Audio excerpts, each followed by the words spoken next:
Today we're in Ballyfermot on our general election canvass tour. We're trying to talk to engage with people in the street about standing and why we're standing in the general election as an alternative. We're getting a very good response actually, and people are wanting to engage in that. And we really feel that at this point in time that we have a good possibility of taking the last seat in this constituency, which is a 5-seat constituency, and that we'll be putting Michael Mackay of Fianna Fáil into the dustbin of history, because it'll be a battle for the last seat between Fianna Fáil, Fine Gael and ourselves. So we're really working hard, talking to people and explaining the need for getting the first preference votes out.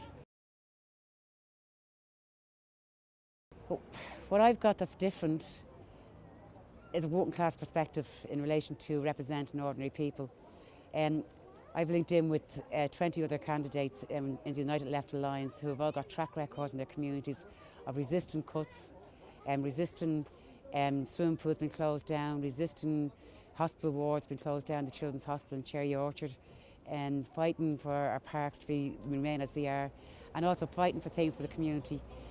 And what we want to do is bring that into the Dáil and have a real opposition in the Dáil, an opposition they've never felt for a long time, of working class voices, saying it for what it is, for the reality of people out here. They're getting cut €8 in their disability, their blind pension, all across the board, people that have cut cutting their wages with the universal social charge, and saying that we will campaign rigorously to get them reversed. And not only will we say that in the Dáil, but we'll organise in the communities to resist these and get these things back into people's pockets. So we are very, very different than the mainstream parties. All the other parties, Fianna Fáil, Fine Gael and Labour, accept the IMF-EU deal, which implements all these austerity attacks, and it will implement more, but we're saying that it has to be repudiated, along with the IMF death list nearly of privatisation, less access to our health services, less access to our education services. So there really is a lot dependent on this election, and then building a new movement to reflect that.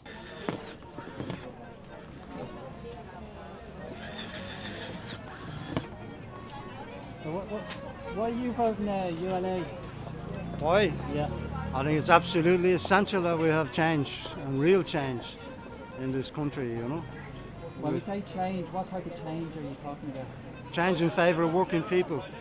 Change away from a political establishment that has served a wealthy elite for the whole history of the state, which has now brought the country to a situation where we've lost our economic sovereignty.